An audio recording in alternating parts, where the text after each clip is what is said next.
नमस्कार, दूरदर्शन किसान पर आप सभी दर्शकों का बहुत स्वागत है और मैं हूं आपके साथ पुलकित शुक्ला। दर्शकों, एक बार फिर से हम लेकर हाजिर हैं आपका पसंदीदा कार्यक्रम हेलो किसान, जिसमें आपकी भूमिका बहुत महत्वपूर्ण रहती है।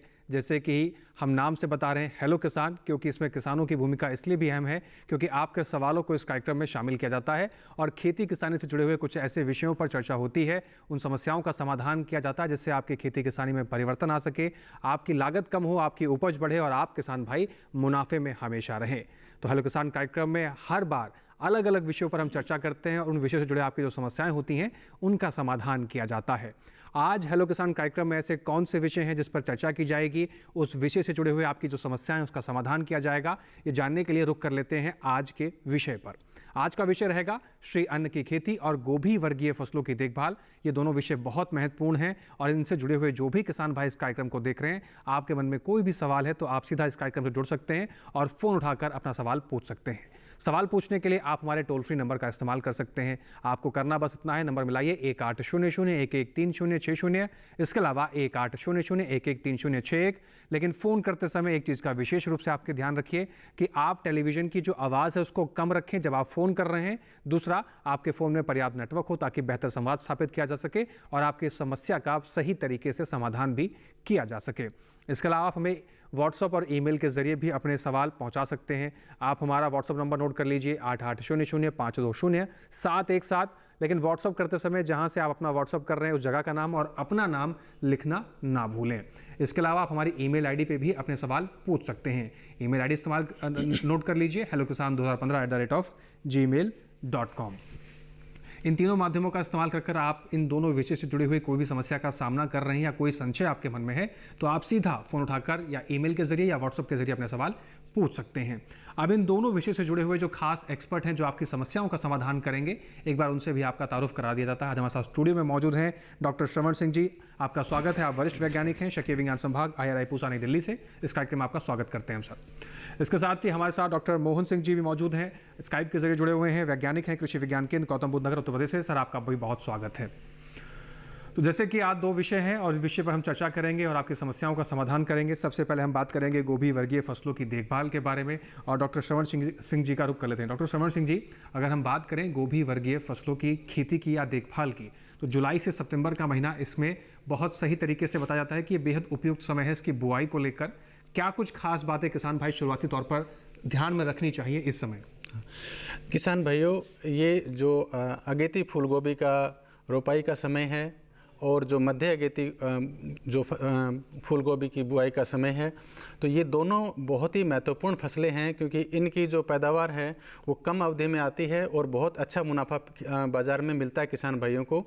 और जो रबी की फसल है उससे पहले खेत खाली हो जाता है, तो इसलिए ये एक तीसरा फ़ायदा भी ये फसलें देती हैं कि कम समय में कम अवधि में अधिक जो बाज़ार भाव मिलता है इन फसल से, इसलिए किसान इसकी तरफ ज़्यादा रुझान करते हैं। लेकिन कुछ महत्वपूर्ण चुनौतियाँ आती हैं, खासकर जैसे नर्सरी का प्रबंधन। आजकल बारिश ज़्यादा हो रही है, बहुत सारे किसानों के यहाँ नर्सरी यदि जिन्होंने निचले स्तर में लगा रखी है, जल भराव की स्थिति ऐसी है तो वहाँ नुकसान हो जाता है। गलत किस्मों का चुनाव कई बार किसान कर लेते हैं, समय के हिसाब से नहीं करते हैं, तो वहाँ भी उनको नुकसान हो जाता है। और कीड़े और बीमारियाँ, कई ऐसी समस्याएँ आती हैं फूलगोभी में क्योंकि ये ठंड की फसल है और इसको वैज्ञानिक विधियों से गर्मी के लिए तैयार किया गया है, लेकिन कीड़े और बीमारियां वो भी ज़्यादा पनपती हैं इस समय, तो उनके लिए चुनाव उसका भी किसानों के सामने चुनौतियां ज़्यादा बड़ी रहती हैं। तो कृपया इन सब बातों का जब ध्यान किसान भाई रखते हैं, उनके संबंध में कोई समस्याएं हैं तो वो आज हमारे साथ डिस्कस कर सकते हैं और हम उसके बारे में काफ़ी डिटेल में बात करेंगे।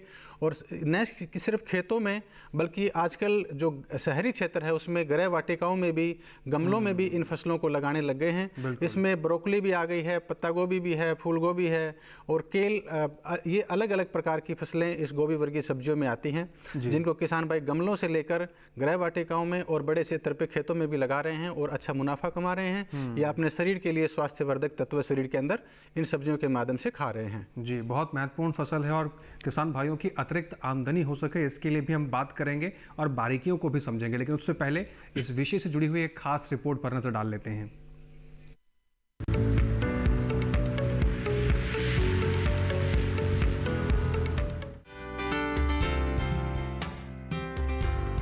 गोभी वर्गीय फसलों में फूल गोभी, बंद गोभी, गांठ गोभी और ब्रोकली शामिल है। जिन किसानों ने गोभी वर्गीय फसलें लगा रखी हैं, वे फसल की देखभाल करें। अच्छी तरह तैयार करके खेत में 20 से 25 टन सड़ी हुई गोबर की खाद और 120 यानी 60 किलो प्रति हेक्टेयर नाइट्रोजन, फास्फोरस और पोटाश का इस्तेमाल करें। बंद गोभी की नर्सरी में डैम्पिंग ऑफ से बचाव के लिए ब्लाइटॉक्स की 205 ml मात्रा को 1 लीटर पानी में मिलाकर इस्तेमाल करना चाहिए। खरपतवार नियंत्रण के लिए रोपाई से पहले बेसालीन 2.5 लीटर या स्टाम्प 3.3 लीटर प्रति हेक्टेयर की दर से छिड़काव कर हल्की सिंचाई करें। अगेती फसल में सिंचाई रोपाई के तुरंत बाद और उसके बाद साप्ताहिक अंतराल पर और मध्यम व पछेती फसल में 10 से 15 दिनों के अंतराल पर करें। आपको बता दें कि बंद गोभी की पूसा अगेती गोल्डन एकड़ की बुआई इस महीने में की जा सकती है।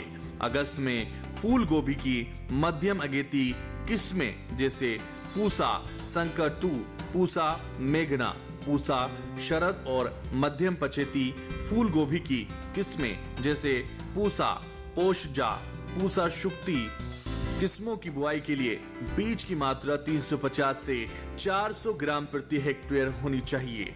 फूल गोभी की फसल में डैम्पिंग ऑफ के नियंत्रण के लिए एप्रोन SD 35 या थीरम 2 ग्राम प्रति किलो बीज की दर से बीजोपचार और एंथ्रोकनोज के लिए डाइथेन M45 या बाविस्टीन 2 ग्राम प्रति लीटर पानी की दर से छिड़काव करें।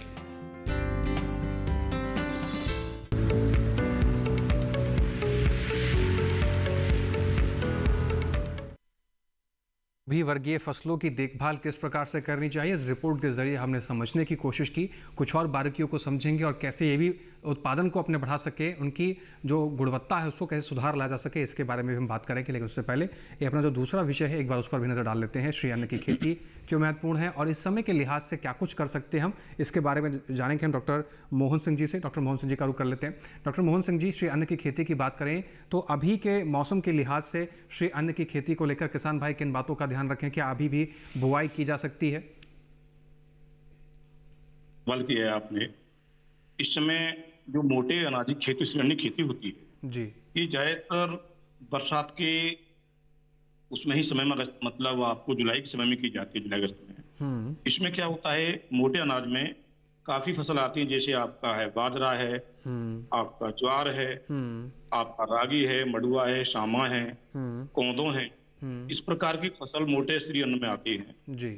और इस प्रकार की खेती में क्या होता है कि कम खर्चा लगता है जी। असंचित क्षेत्र में भी, असंचित क्षेत्र में इसकी हम खेती कर सकते हैं। जैसे कि जहाँ कम वर्षा होती है और कम खाद पानी की आवश्यकता होती है।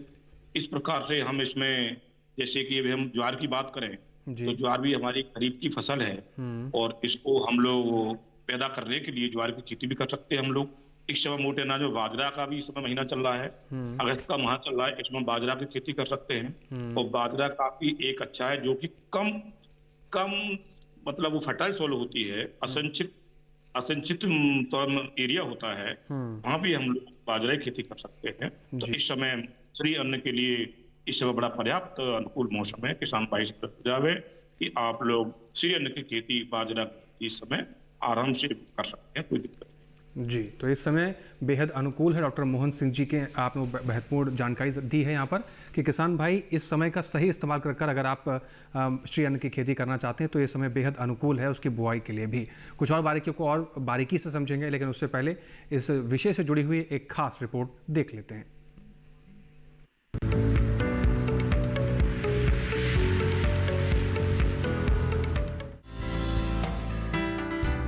श्री अन्न की खेती, जलवायु परिवर्तन का असर कहीं न कहीं गेहूं और धान के उत्पादन पर भी पड़ा है। ऐसे में श्री अन्न यानी पौष्टिक अनाजों पर ध्यान केंद्रित करने की जरूरत बढ़ गई है। बढ़ते तापमान, बदलते मॉनसून और लगातार बढ़ती चरम जलवायु घटनाएं खाद्य सुरक्षा के लिए खतरा बन रही हैं। लगभग सभी अनाज की फसलें इन परिवर्तनों के प्रति संवेदनशील हैं। अतः फसल प्रणाली में श्री अन्न को सम्मिलित करने से जलवायु परिवर्तन की जटिल परिस्थितियों में बढ़ती जनसंख्या के लिए खाद्य आपूर्ति करने में मदद मिल सकती है। बता दें कि श्री अन्न यानी इन मोटे अनाजों में बाजरा, ज्वार, रागी, कांगनी, कोदो, कुटकी, चीना, सावा, ब्राउन टॉप मिलेट, टेफ मिलेट और फोनियो मिलेट आते हैं। दरअसल साधारण धान्य फसलों की तुलना में श्री अन्न की खेती के कई फायदे हैं, जिनके कारण इनको भविष्य की फसलें और सुपर फूड तक कहा जा रहा है। इनमें सूखा सहन करने की अच्छी खासी क्षमता होती है। जहां दूसरी फसलें उग नहीं पाती, वहां इन्हें शुष्क और निर्जल जलवायु में भी उगाया जा सकता है। मड़ुआ या रागी की बुआई के लिए गर्म और नम जलवायु की जरूरत होती है। इसके लिए तापमान 26 से 29 डिग्री सेल्सियस और वर्षा 50 से 90 सेंटीमीटर चाहिए। अच्छी जल निकास वाली हल्की दोमट मिट्टी में इसकी खेती की जा सकती है। वहीं कंगनी की खेती उपोष्ण जलवायु में की जाती है और इसकी बुआई के लिए हल्की दोमट से भारी मिट्टी अच्छी रहती है।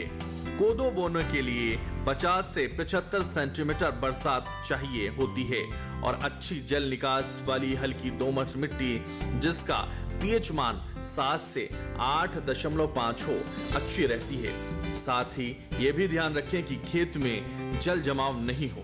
वहीं कुटकी की बुआई वैसे तो सभी तरह की मिट्टियों में की जा सकती है, लेकिन दोमट मिट्टी सबसे अच्छी रहती है।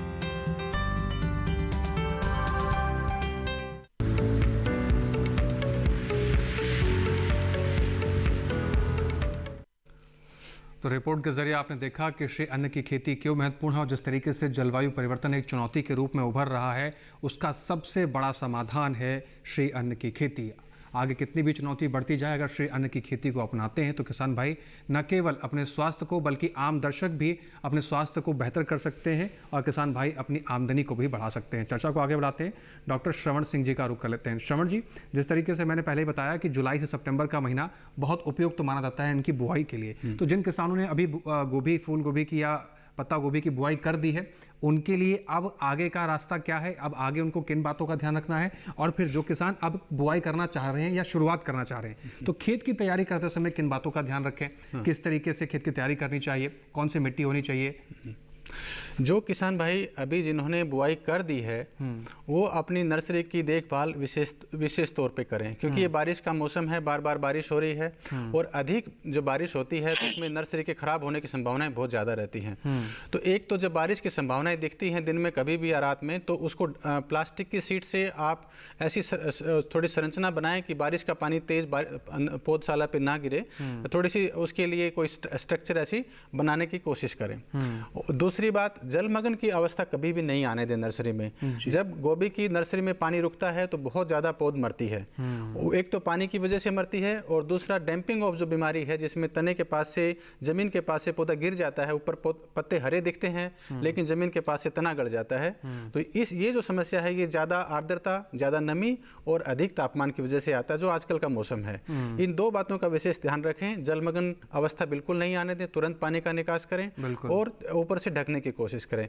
तीसरा, यदि ऐसी कोई स्थिति आ गई है किसी किसान के ऐसी नर्सरी में, तो ऐसे पौधों को हटा करके उसमें बाविस्टिन 2 ग्राम प्रति लीटर के हिसाब से, यदि पानी कम है तो छिड़काव कर दें और पानी ज़्यादा है, यदि थोड़ा नमी ज़्यादा है नर्सरी में, तो सूखी मिट्टी में मिला करके 2 ग्राम प्रति किलो बालू मिट्टी में मिला करके उसको उसकी नर्सरी के ऊपर छिड़क दें। उससे ये दवाई जब जमीन की टच होती है पौधों की जड़ों में, तो ये बीमारी को कम करती है।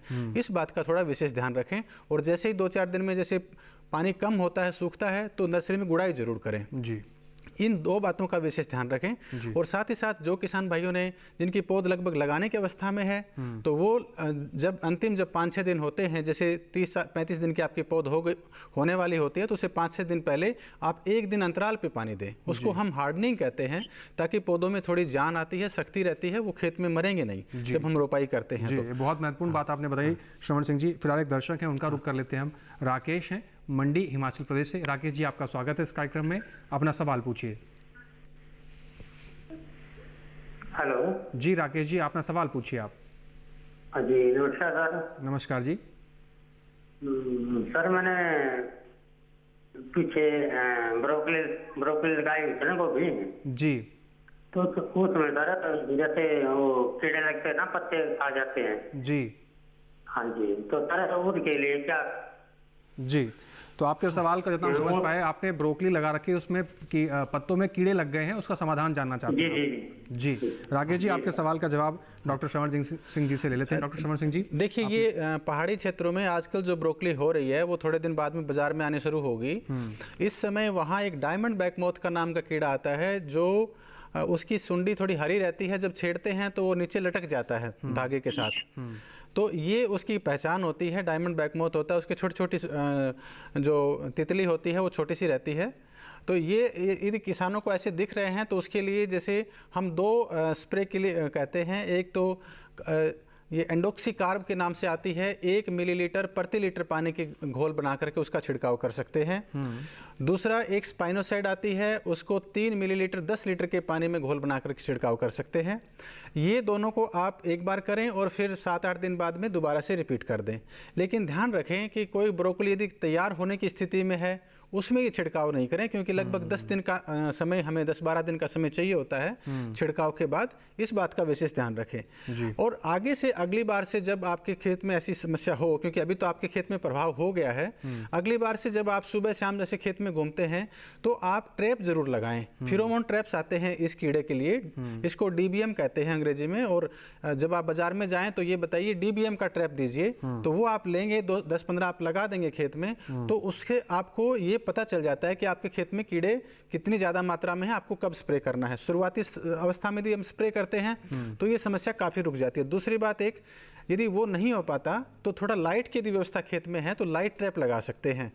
5-7 हज़ार रुपये में बन जाता है, वो आप एक खेत में लगवाते हैं तो उससे भी आपको कीड़ों की समस्या का पता चल जाए। शुरुआत में 1-2 जैसे कीड़ा आता है आप स्प्रे करवा दीजिए, तो उससे ये समस्या ज़्यादा नहीं बढ़ती जी। तो इस बात का विशेष ध्यान रखें। आपके खेत में ये 2 दवाइयाँ जैसे मैंने बताई, इंडोक्सीकार्ब या स्पाइनोसाइड, इन दोनों में से कोई भी मिल जाए आपको, आप वो स्प्रे करिए। और 8-10 दिन का समय जरूर रखिए कटाई से पहले का। जी जी। तो राकेश जी, आप इस तरीके से दवाइयों का इस्तेमाल करके आपकी ब्रोकली की जो फसल का नुकसान हो रहा है उसको आप बचा सकते हैं और समाधान करके आप अपनी उपज को अच्छा खासा कर सकते हैं। फिलहाल एक दर्शक हैं हमारे साथ, नंदस्वरूप मिश्रा हैं बाराबंकी उत्तर प्रदेश से। नंदस्वरूप जी, आपके सवाल को हम शामिल करेंगे, लेकिन यहाँ एक वक्त हो गया छोटे से ब्रेक का। ब्रेक के उस पार आप बने रहिए, आपके सवाल को शामिल किया जाएगा। तो दर्शकों, लगातार 2 विषयों पर चर्चा, यहाँ एक वक्त छोटे से ब्रेक का हो गया है।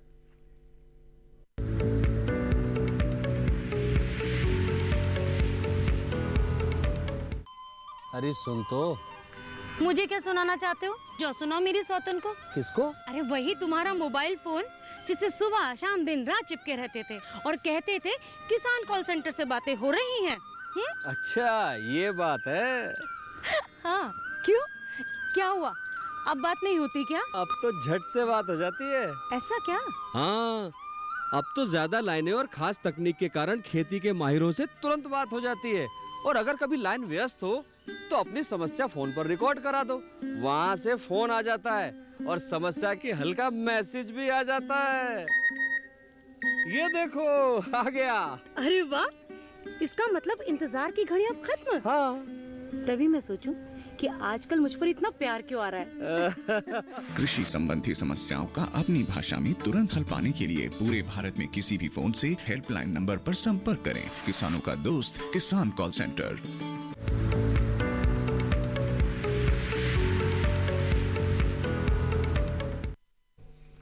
ब्रेक के बाद एक बार फिर से आप सभी का स्वागत है। आप देख रहे हैं कार्यक्रम हेलो किसान। हमारे दर्शक नंदस्वरूप मिश्रा जी एक बार फिर से हमारे साथ जुड़ गए हैं बाराबंकी उत्तर प्रदेश से। नंदस्वरूप जी, अपना सवाल पूछिए।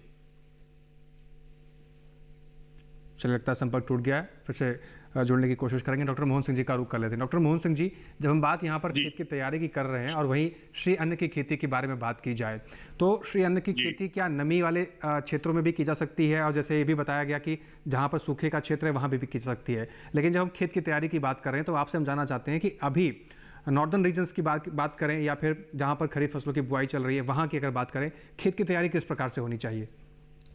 देखिए, बात है, किसान भाइयों को सुझाव देना चाहूंगा कि इस समय जो भी श्री अन्न की खेती हो रही है, जैसे मैंने भी बताया ज्वार भी है, बाजरा भी है, और इसमें हम लोग मक्का भी कर लेते हैं हमारे इधर उत्तर प्रदेश में। तो क्या होता है कि इसमें आप कम, जहाँ भी हमारा असिंचित एरिया होता है तो वहां भी इसकी खेती बड़ी पर्याप्त मात्रा में हो जाती है। सिंचित मात्रा में कर सकते हैं, लेकिन इसके लिए कुछ हल्की मिट्टी की आवश्यकता होती है। इसके लिए ज्यादा अल्कलाइन, मतलब ऐसी मिट्टी जो होती है दलदली मिट्टी, या जहाँ पर पानी रुक जाता है वहां पर इसकी खेती करना असंभव हो जाता है। इसके लिए थोड़ा सा दोमट मिट्टी या सैलाइन मिट्टी होनी चाहिए, थोड़ी सी जहाँ पर हल्की मिट्टी हो, क्योंकि जहाँ पर पानी नहीं भरता हो, कहने का तात्पर्य ऐसा मिट्टी हो जहाँ पर जल निकास की व्यवस्था हो और वहां पर पानी नहीं भरता हो। किसानों से सुझाव यदि आप नमी वाले एरिया में करना चाहते हैं तो ये ध्यान रखें कि जल निकास की पर्याप्त व्यवस्था होनी चाहिए। बिल्कुल, वहां पर बरसात का पानी नहीं भरे, या आप किसान भाई देखा जाता है कि ओवरफ्लो पानी आ जाता है और वहां पर आप लोग उसकी आप कंगनी की या मतलब बाजरे की खेती करते हैं या राबी खेती करते हैं तो अधिक पानी भर जाता है, तो वहां पर फसल हमारी डैमेज हो जाती है, अधिक पानी होता है। इसके लिए कुछ कम पानी आवश्यकता होती है और पोषक तत्व भी कम आवश्यकता होता है। तो मेरा कहने का आशय ये किसान भाइयों से कि जहां पर पानी नहीं भरता हो और कम फर्टाइल सोल हो, वहां भी हम इसकी खेती कर सकते हैं। जैसे ज्वार है, ज्वार में ज्यादा पोषक तत्व की आवश्यकता नहीं पड़ती है, ना ही ज्यादा पानी की आवश्यकता पड़ती है। इस समय हमारा बाजरा है, बाजरा का तो हम पूरे उत्तर भारत में ही पूरी इसको खाते हैं, हमारे उत्तर प्रदेश का इसको रोटी के रूप में खाते हैं, और सर्दियों में तो इसका बड़ा ही अच्छा खाने के लिए कहा गया है कि सर्दियों के महीने में जब हमारा नवंबर दिसंबर का महीना होता है, इसको हम लोग डाइट में खाने में शामिल करें तो बहुत ही अच्छा होता है। तो इसके अंदर प्रोटीन और विटामिन तथा आयरन काफी प्रचुर मात्रा में पाया जाता है। इसलिए बाजरा की खेती किसान भाई को करना चाहते हैं। इस समय बहुत पर्याप्त समय है। इसे हिंदी भाषा में बात करो, सावन का महीना किसान इस पर बात करते हैं। सावन में बाजरे की बुवाई बहुत अच्छे ही समय पर की जाती है, जैसे बरसात भी पड़ रही है और जैसे खेत उठ आ जाए उसमें आप लोग हमारे बाजरे की आप लोग कर सकते हैं। बात आपने तैयारी की बात करी थी, तैयारी करते हुए ध्यान रखें, जैसे भी आपका खेत खला है, जैसे आपका रबी की फसल कटी होगी, गेहूं कटे होंगे या और भी फसल कटी होगी आपके रबी में, आपने तैयारी की होगी, तो आप ये ध्यान कर लें कि आप सबसे पहली जुताई आप लोग हैरो से कर लें, जिससे कि उसके अंदर जो भी उसके पिछली फसल के अवशेष होते हैं वो आराम से कट जाएं और कट करके और हमारे उसमें डिकम्पोज हो जाए, गल जाए पानी की मात्रा से। तो इस प्रकार से एक दो जुताई आप हैरो से कर रहे हैं। उसके बाद में आटा चला समतल कर लें और फिर बारिश का इंतजार देखें। बारिश पड़ती है तो ठीक है, अन्यथा पलेवा के साथ में आप लोग उसकी श्रीअन्न की बुवाई करें। इस समय बहुत अच्छा समय है बाजरे का। तो बाजरा कोई अच्छी वैरायटी का बाजरा, और यदि सीड ट्रीटमेंट हो तो अच्छा है, उसको सीड ट्रीट करके ही बोए। मेरा अनुरोध है कि उसको, जैसे बाजरे में हर्थ वाली रोग आ जाता है और काफी रोग आ जाते हैं, कंडवा आ जाता है, तो एक अनुरोध है कि जब बुवाई करें तो उचित मात्रा में, मतलब सिंचाई, उसकी नमी उचित मात्रा में हो और सीड को ट्रीट करके ही बुवाई करें, तो जिससे कि हमारा जन्म अच्छा होगा और आगे चलकर हर्थ वाली रोग वगैरह भी हमारे उसमें नहीं आए। जी, तो खेत की तैयारी और बुआई की तैयारी इस तरीके से करनी चाहिए जिससे आगे चलकर आपकी फसल में आपको समस्या ना उत्पन्न हो। डॉक्टर मोहन सिंह जी ने बेहतर तरीके से आपको बताया है। फिलहाल एक दर्शक हमारे साथ फिर से जुड़ गए हैं, नंदस्वरूप मिश्रा जी, बाराबंकी उत्तर प्रदेश से। नंदस्वरूप जी, आपका स्वागत है, अपना सवाल पूछिए। जी, अपना सवाल पूछिए।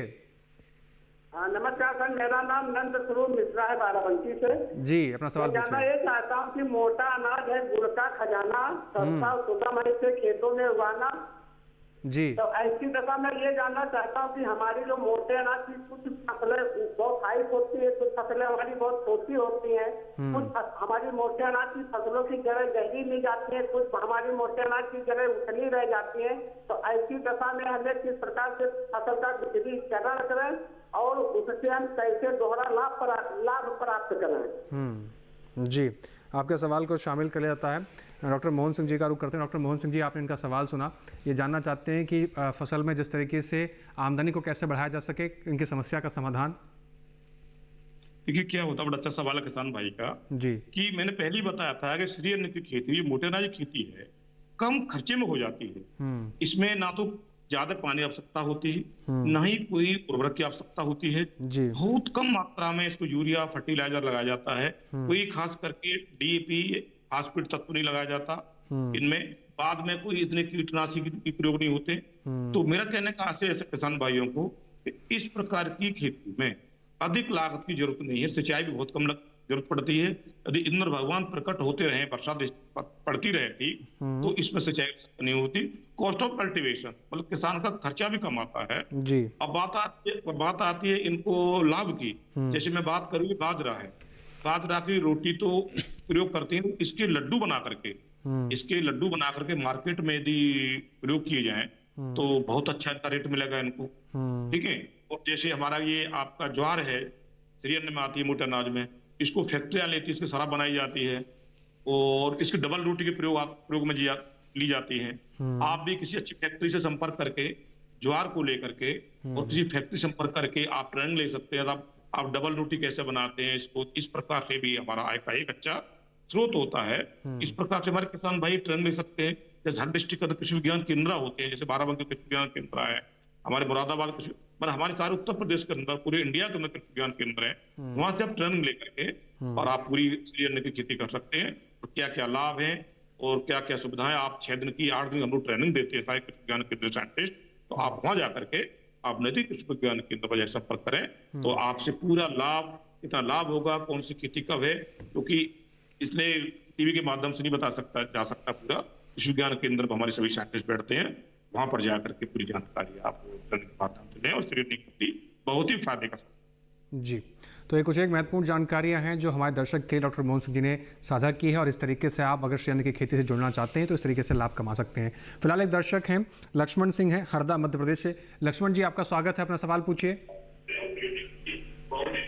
लक्ष्मण जी, अपने टेलीविजन की आवाज को कम कर लीजिए और उसके बाद अपना सवाल पूछिए। जी। अपनी टीवी की आवाज कम कर लीजिए। जी।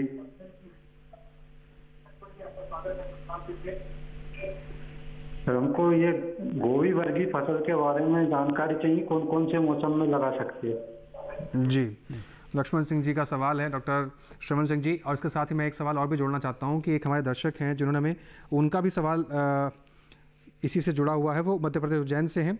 वो जानना चाहते हैं कि गोभी की जानकारी के लिए बारिश के बाद भी गोभी लगा सकते हैं, कौन सी किस्म अच्छी होती है। ये दोनों सवाल को मिलाकर जवाब दीजिए डॉक्टर श्रवण सिंह जी। देखिए लक्ष्मण जी, जो अभी गोभी की हम बात कर रहे हैं, फूल गोभी की बात कर रहे हैं, उसमें 4 समूह होते हैं।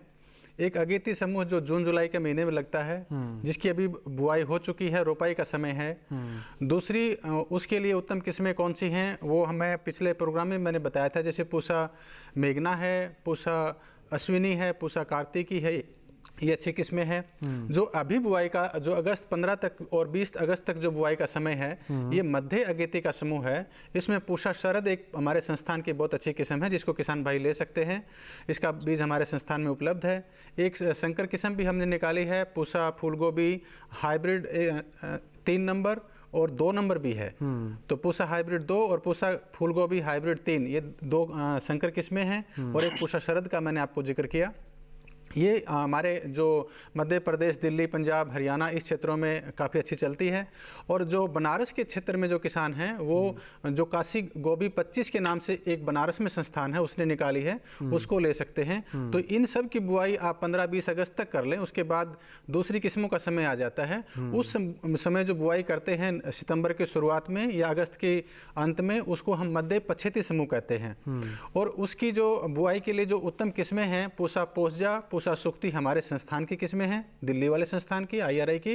और जो हिमाचल क्षेत्र में जो किसान हैं, वहाँ पे पालम उपहार के नाम से किस्म आती है, उसको किसान भाई ले सकते हैं। तो ये 3-4 अच्छी किस्में हैं जिनको किसान भाई लगा सकते हैं उस समय।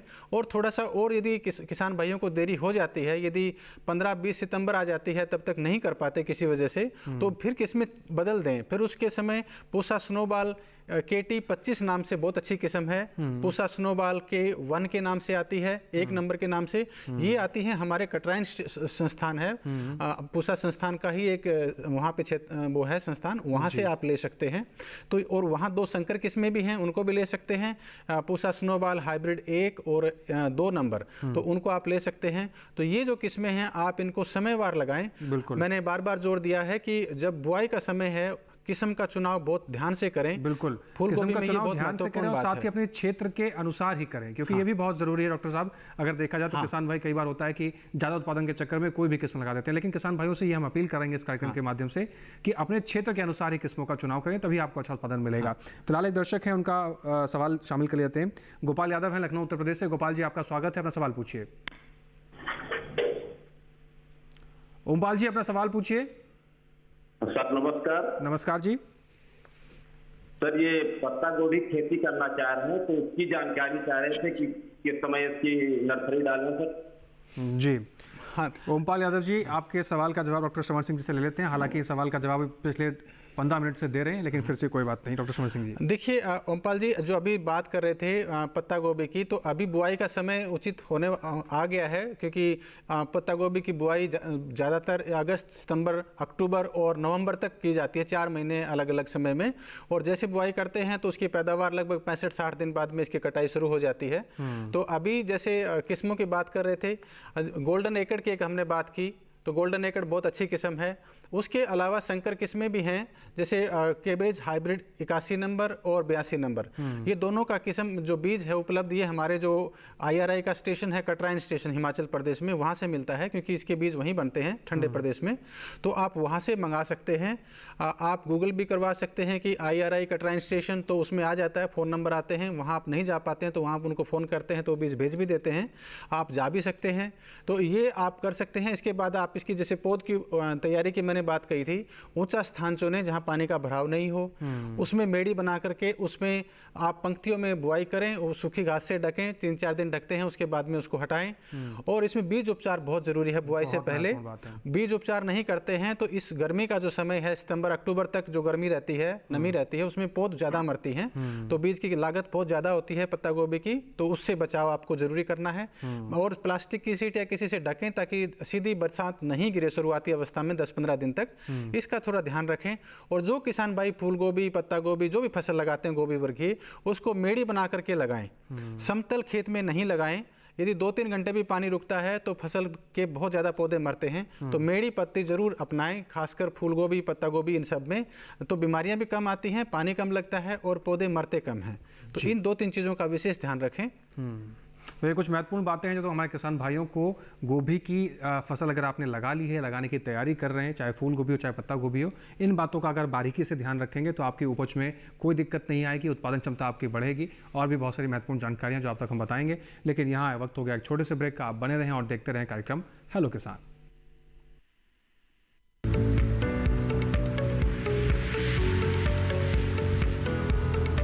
डीडी किसान ने कर ली है तैयारी, यहाँ मिलेगी पशुपालन की हर एक जानकारी, घर आंगन से लेकर व्यवसायिक फार्म तक, मुर्गी पालन से लेकर रेगिस्तान के जहाज तक। बीमारियों से पशुपालक बिल्कुल ना हो परेशान, विशेषज्ञ करेंगे आपकी समस्या का समाधान। देखिए अपना पशु चिकित्सक हर रविवार शाम 6:30 बजे दूरदर्शन किसान पर।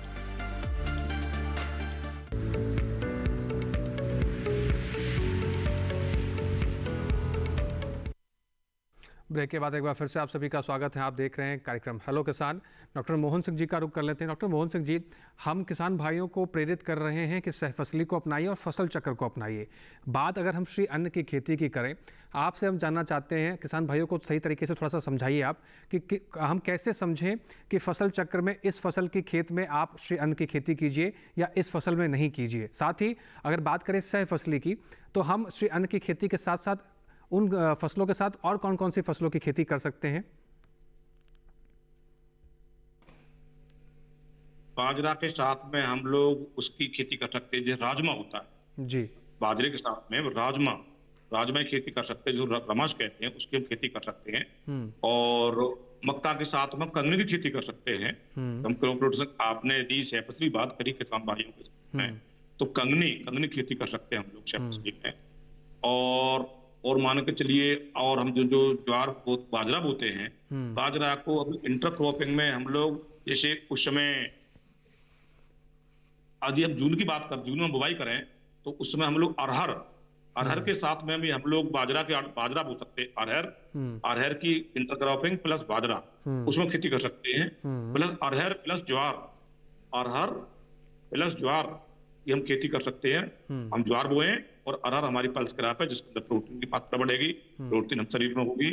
अरहर के साथ में हम ज्वार, इस प्रकार से हम तेज मक्का के साथ में हम लोग कंगनी, इस प्रकार से हमारे किसान भाई बो सकते हैं, क्योंकि सभी ये खरीफ की फसलें हैं और खरीफ ऋतु में बोई जाती हैं। तो इस प्रकार से हम इंटर क्रॉपिंग में हम कर सकते हैं, तो कोई भी दिक्कत नहीं है। जैसे आम के आम गुठलियों का दाम दोहरा लाभ होगा, और इन फसलों करने के लिए ज्यादा भी उर्वरक की आवश्यकता नहीं होती है। और इस जगह इंटर क्रॉपिंग के माध्यम से हम लोग खेती कर सकते हैं, कोई दिक्कत नहीं है।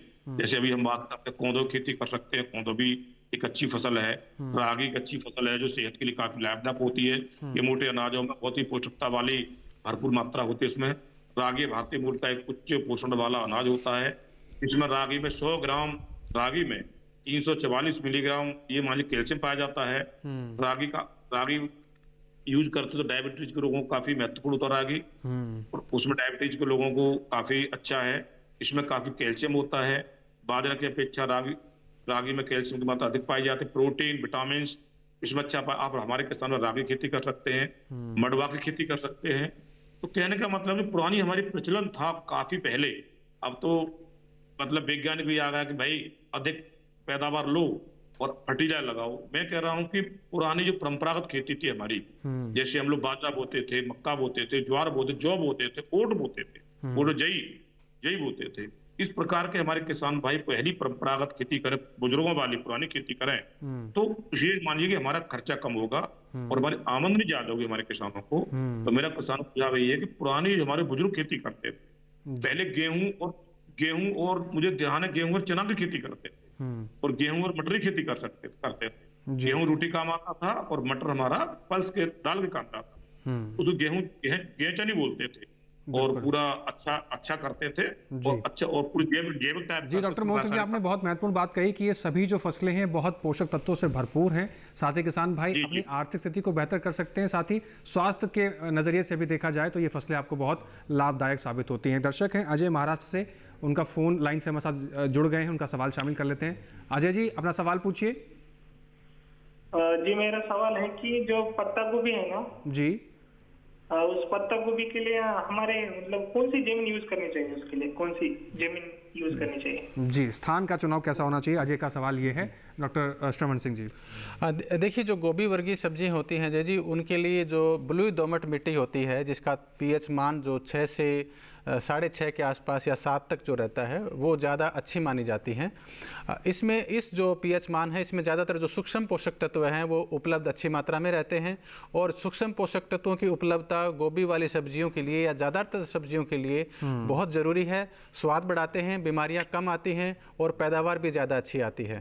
तो ये कोशिश करें कि ऐसी मिट्टी जिसमें बलुई दोमट हो वो ज़्यादा अच्छी है। हाँ, यदि थोड़ी भारी मिट्टी है तो उसमें भी आप कर सकते हैं, लेकिन थोड़ा सी हल्की ठंडक जब आ जाती है उसके बाद में मैन सीजन में जो फूल गोभी है, जैसे अक्टूबर में या नवंबर में जो रोपाई की जाती है वो फूल गोभी उसमें की जाती है, और वो फूल गोभी थोड़ी देरी से पकती है। लेकिन वो स्टोर हाउसेज जो हैं, जो जून जुलाई के समय में जो बाद में अगस्त सितंबर में जो पत्ता गोभी आती है जो स्टोर हाउसेज से, वो खेती उस ऐसी पक्की वाली जो ज़मीन है उसमें की जा सकती है, क्योंकि उसकी स्टोरेज लाइफ थोड़ी अच्छी रहती है। तो इस प्रकार आप कर सकते हैं।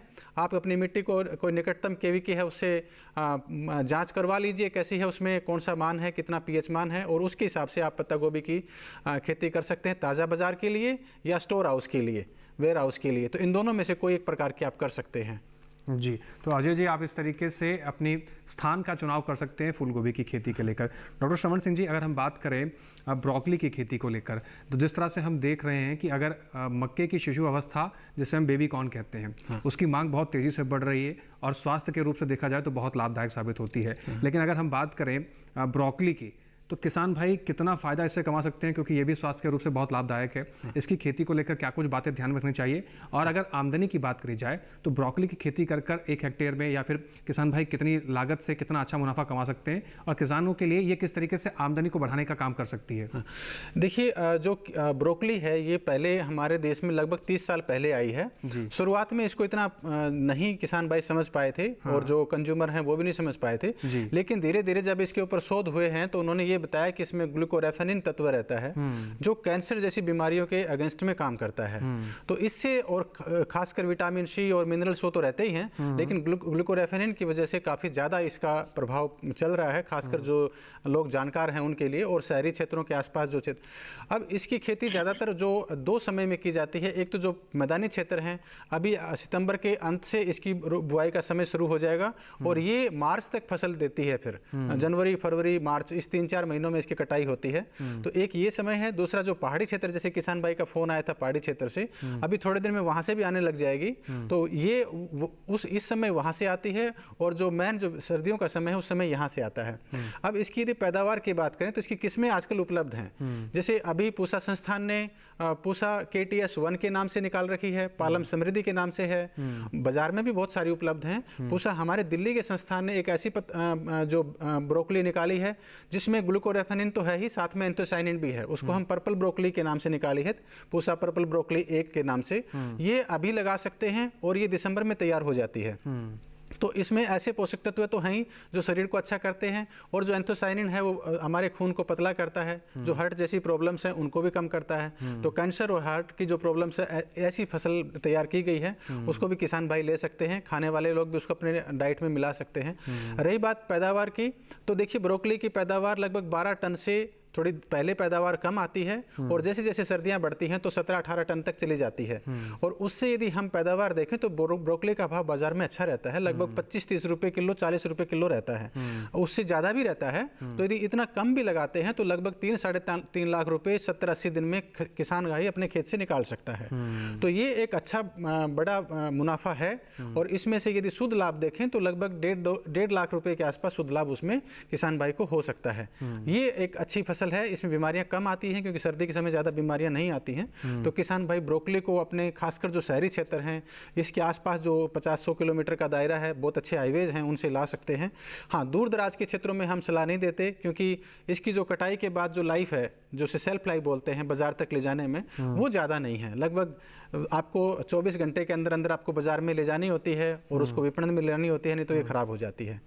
इसका थोड़ा सा ध्यान रखने की जरूरत होती है। अदरवाइज बहुत अच्छी फसल है, कम अवधि की, ज़्यादा मुनाफे वाली। जी, तो गोभी और पत्ता गोभी के अलावा भी आपके पास एक बेहतरीन ऑप्शन है जो आपकी आमदनी को बहुत तेज़ी से आगे बढ़ा सकता है। और जैसे डॉक्टर साहब ने बताया कि 3 महीने के अंदर आप बहुत सारा जो उपज है उसको बेचकर अच्छा खासा मुनाफा अपना बुक कर सकते हैं। फिलहाल एक दर्शक हैं मदन लाल तिवारी, सिवान, बिहार से।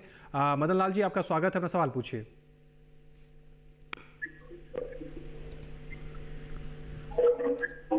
आप अपने टेलीविजन की आवाज कम कर लीजिए मदन लाल जी, उसके बाद अपना सवाल पूछिए।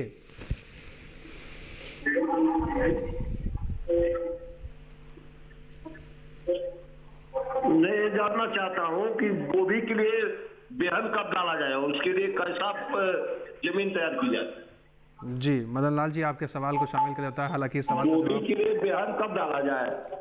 जी मदन जी, आपके सवाल को समझ लिया गया है, आपके सवाल को समझ लिया गया है। आप सुनिए, अपने टेलीविजन की आवाज़ थोड़ा कम कर लीजिए। डॉक्टर श्रवण सिंह जी का रुख कर लेते हैं। डॉक्टर श्रवण सिंह जी, इनके सवाल का जवाब दीजिए। देखिए मदन लाल जी, जो किसान भाई अभी जो जिन्होंने बीज डाला नहीं है, वो मध्य अगेती समूह की फसलें लें।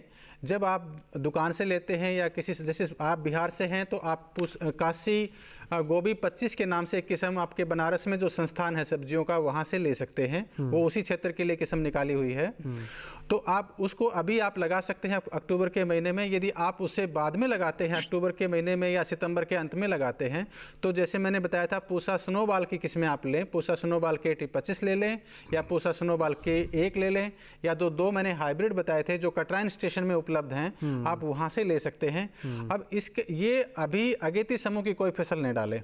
यदि आप किसी संस्थान के पास नहीं जा पाते हैं, आप निकटतम किसी बीज के विक्रय केंद्र से लेते हैं, तो उनसे ये जरूर पक्का बिल लें कि ये अब बुआई के लिए उपयुक्त है या नहीं, क्योंकि गोभी में 4 अलग अलग समूह हैं और चारों समूह की अलग अलग किस्में होती हैं। कई बार धोखा हो जाता है किसान भाई के साथ कि वो इधर उधर की कोई किस्म लगा देता है तो पूरी फसल बर्बाद हो जाती है। इसलिए बुआई के समय के हिसाब से आप इसको कंफर्म करें कि अगस्त या सितंबर में बुआई के लिए ये किस्म उपलब्ध है या नहीं। तो जैसे मैंने बताया आपको, काशी गोभी 25 के लिए उपयुक्त समय है, और जैसे पूषा शरद मैंने हमारे संस्थान से बताई थी, थोड़े दिन बाद में बोना चाहते हैं तो आप पूसा पोस्जा या पूसा शुक्ति ले सकते हैं, और अक्टूबर में नवंबर के शुरुआत में बोना चाहते हैं तो आप हमारी स्नोबॉल की किस्में आप ले सकते हैं, तो उनकी बुआई की जा सकती है। तो ये कुछ खास किस्में जिसका इस्तेमाल आप बिहार में कर सकते हो। मदन लाल तिवारी जी, आपके समस्या का समाधान कर दिया गया। चर्चा को आगे बढ़ाएंगे, कुछ और सवाल को भी शामिल किया जाएगा, लेकिन उससे पहले यहाँ एक छोटा सा ब्रेक लेते हैं। आप बने रहें और देखते रहें कार्यक्रम हेलो किसान।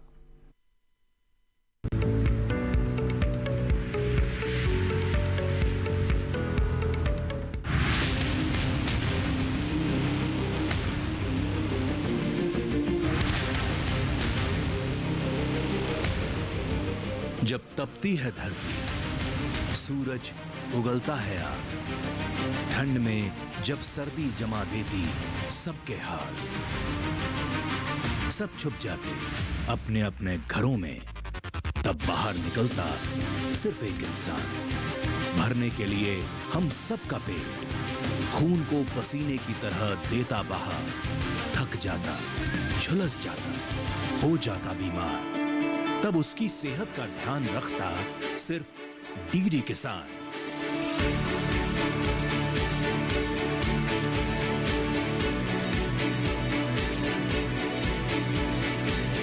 देखिए स्वस्थ किसान शनिवार शाम 6 बजे लाइव, सिर्फ दूरदर्शन किसान चैनल पर।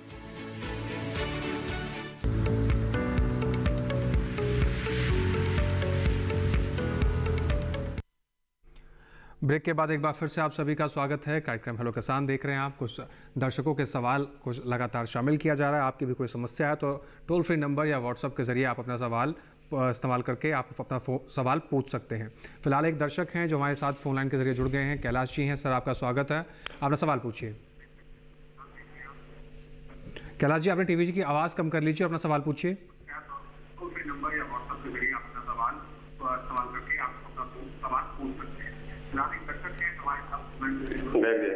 कैलाश जी, अपनी टीवी की आवाज़ कम कर लीजिए।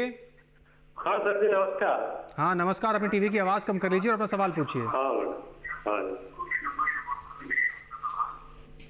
हाँ सर जी, ये फूल गोभी लगाई हुई है, उसमें काली फफूंद जो आ रही है वो फल चढ़ा रही है फूल को, और पूरा पौधा वो चढ़ रहा है ऊपर, पत्ते में काली काली वो फफूंद है, रेशम वाली बाल जैसी ऊपर जी। आपके सवाल को शामिल कर लेते हैं और जी।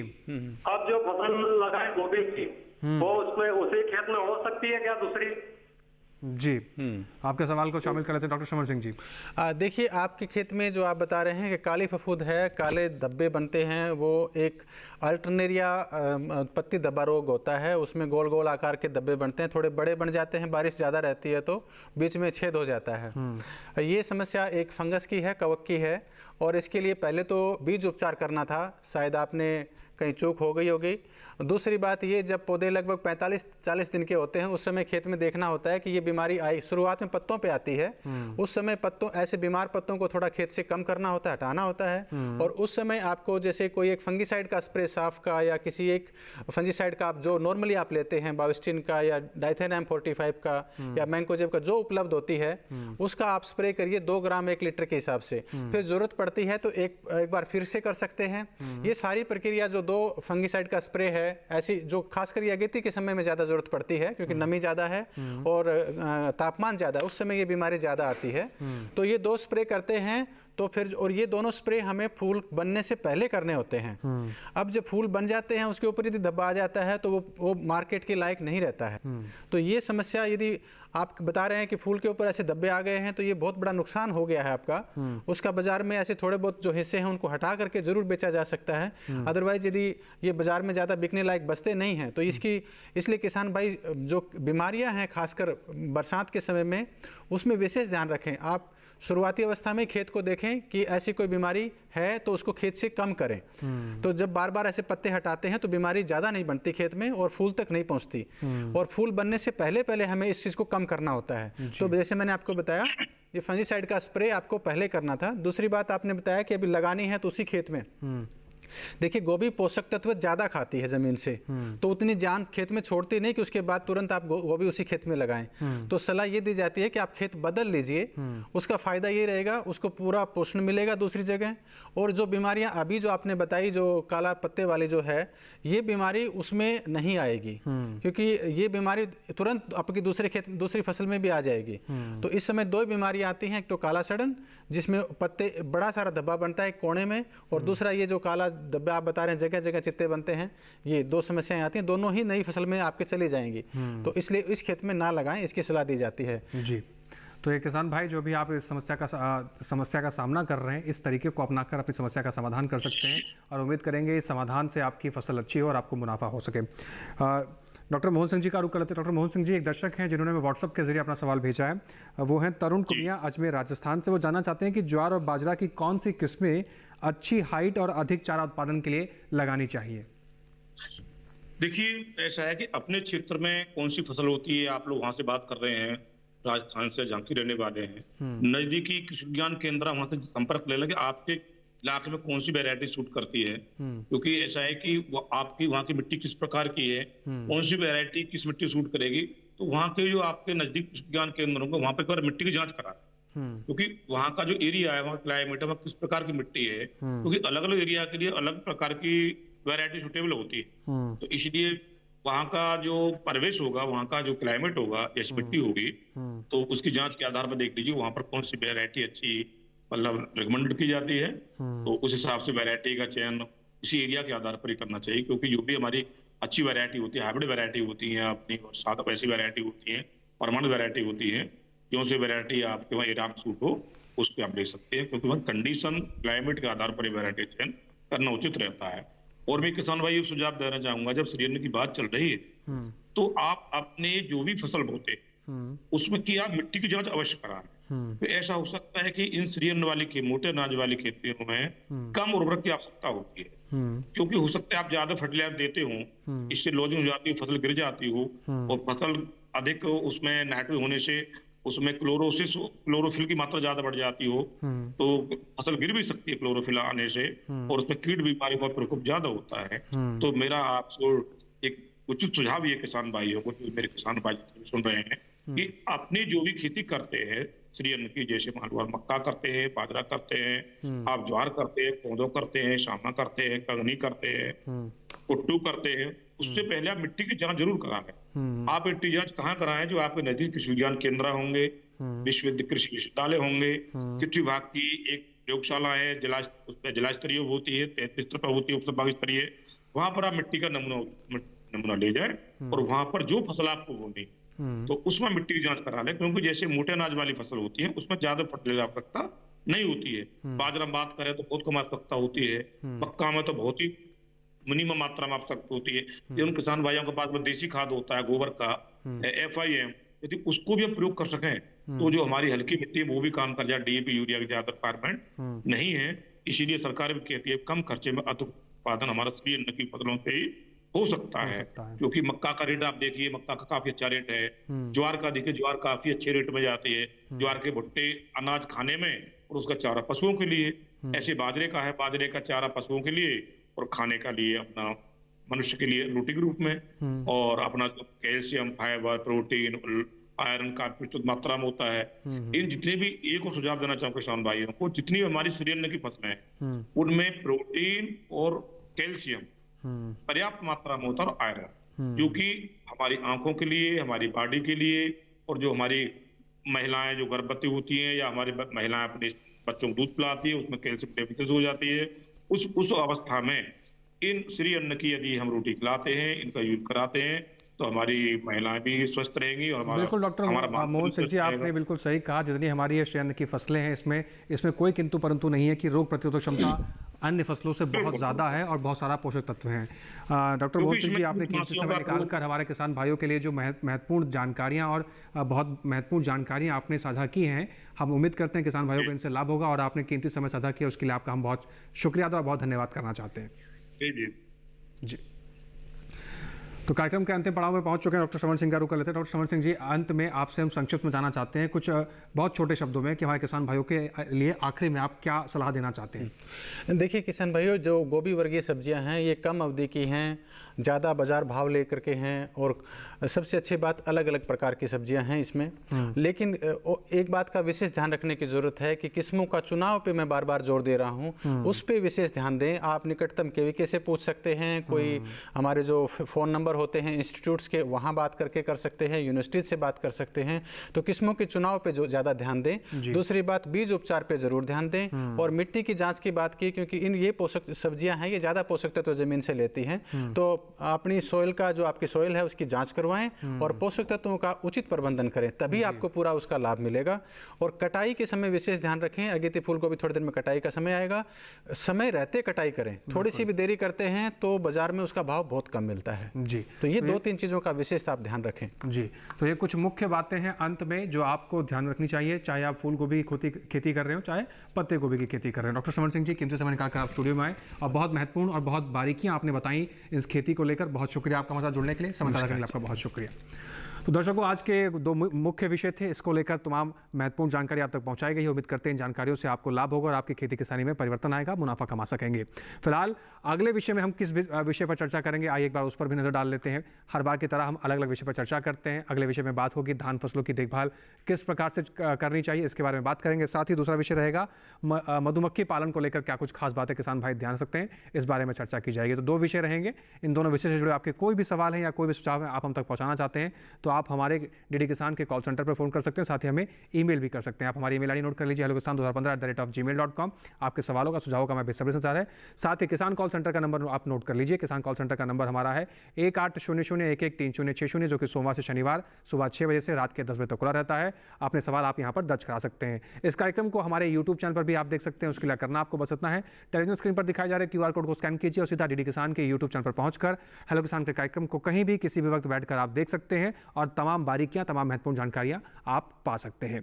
इसके साथ ही आज के कार्यक्रम में बस इतना ही। आप बने रहें डीडी किसान के साथ, सीखते रहें, आगे बढ़ते रहें और इसके साथ ही हमें दीजिए इजाजत। फिर से हाजिर होंगे, तब तक के लिए नमस्कार।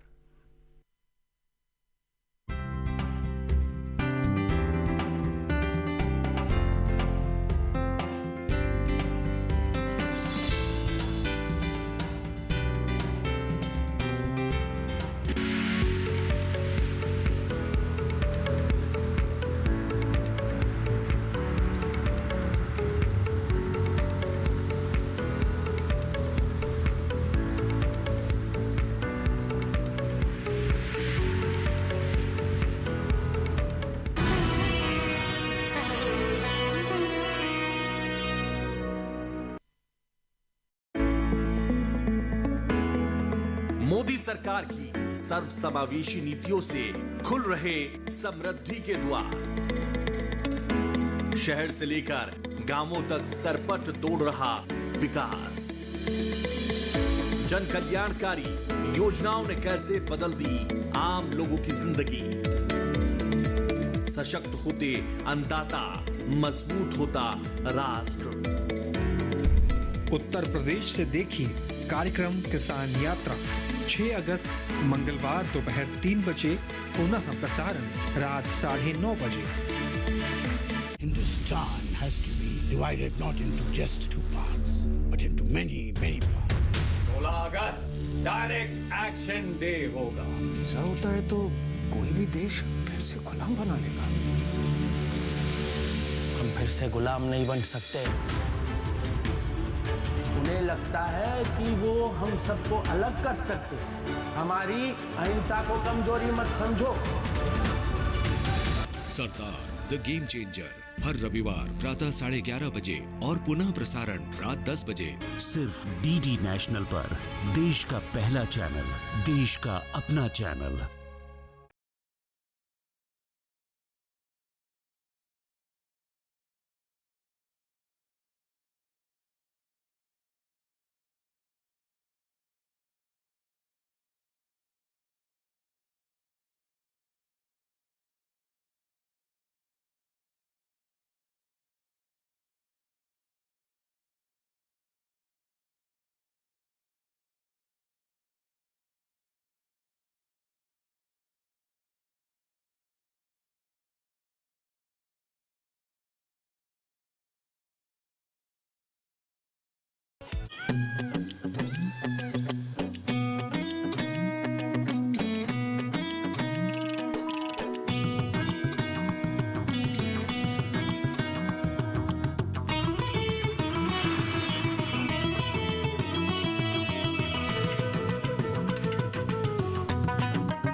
डीडी किसान, बदलते भारत की शान।